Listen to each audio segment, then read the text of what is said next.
আপোনালোকে ভিডিঅ'টো যদি আপোনালোকে সম্পূৰ্ণ ভিডিঅ'টো চাই তেতিয়াহ'লে আপোনালোকে আসলতে অনলাইনত আপোনালোকে কেনেকৈ তীৰ কাটিব পাৰে তো সেইখিনি কথা আপোনালোকে বুজি পাব আৰু দেখিবলৈ পাব আপোনালোকে কেনেকৈ অনলাইনত তীৰ কাটে আৰু যদি আপোনালোকে অনলাইনত তীৰ কাটিব খোজে তেতিয়াহ'লে আপোনালোকে এই ভিডিঅ'টো সম্পূৰ্ণ ভিডিঅ'টো চাই থাকিব তো তেতিয়াহ'লে আপোনালোকে অনলাইনত তীৰ কাটিব পাৰিব।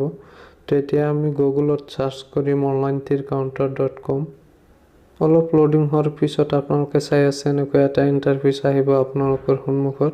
আপোনালোকে একেবাৰে ওপৰত যে আছে onlinetircounter.com তো আপোনালোকে তাতে ক্লিক কৰিব। ক্লিক কৰাৰ পিছত আপোনালোকে চাব এনেকৈ এটা ইণ্টাৰফেচ আহিব। এইটো হৈছে onlinetircounter.com। ইয়াৰ পৰা আপোনালোকে অনলাইনত তীৰ কাটিব পাৰিব। তো আপোনালোকে কেনেকৈ অনলাইনত তীৰটো কাটিব আৰু অৰ্ডাৰবোৰ আপোনালোকে কেনেকৈ কৰিব তো সেইটো আপোনালোকক দেখাই দিম। তো আপোনালোকে ভিডিঅ'টো স্কিপ নকৰাকৈ চাই থাকক। তেতিয়া যদি আমি ইয়াৰ পৰা অৰ্ডাৰ কৰিব খোজো নম্বৰবোৰ তেতিয়া আমি শ্বপ নাওত ক্লিক কৰিম। তাৰ পিছত আমি এনেকুৱা এটা ইণ্টাৰফেচ দেখিবলৈ পাম।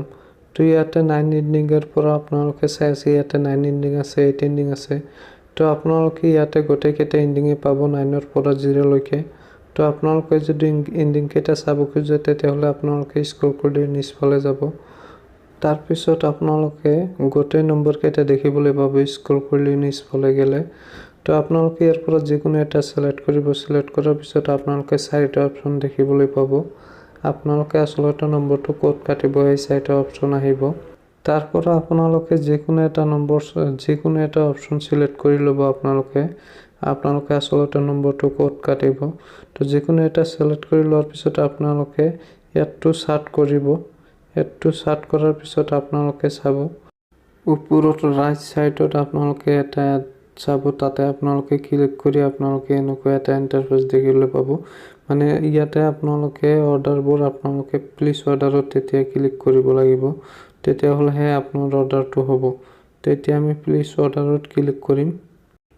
তাৰ পিছত আমি ইয়াৰ পৰা আমি পে কৰিব লাগিব। তো আপোনালোকে চাই আছে অৰ্ডাৰটো সাকসেসফুল হৈ গৈছে। হৈ যোৱাৰ পিছত এতিয়া আমি অৰ্ডাৰটো পে কৰিম কেনেকৈ।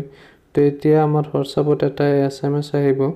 তো আপোনালোকে আপোনাৰ হোৱাটছআপ নম্বৰটো দি কনফাৰ্ম কৰি ল'ব।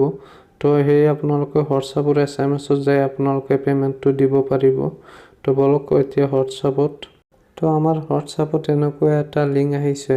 তো এই লিংকটোৰ পৰা যদি আমি পেমেণ্টটো দিব খোজো তেতিয়াহ'লে আমি ইয়াতে onlinetircounter.com অৰ্ডাৰ ষ্টেটাছত আমি ক্লিক কৰি ইয়াৰ পৰা আমি পেমেণ্টটো দিব লাগিব। তো আমি তাতে ক্লিক কৰিম। তাৰ পাছত আমি এনেকুৱা এটা ইণ্টাৰফেচ দেখিবলৈ পাম।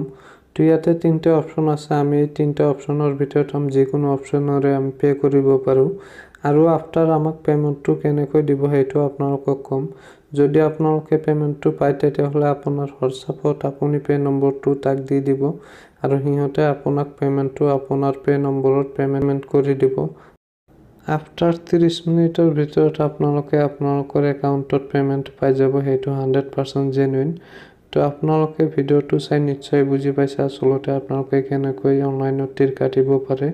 তো আপোনালোকে অনলাইনত তীৰ কাটিব আৰু ভিডিঅ'টো শেষলৈ চোৱাৰ কাৰণে ধন্যবাদ জনাইছোঁ আপোনালোকক।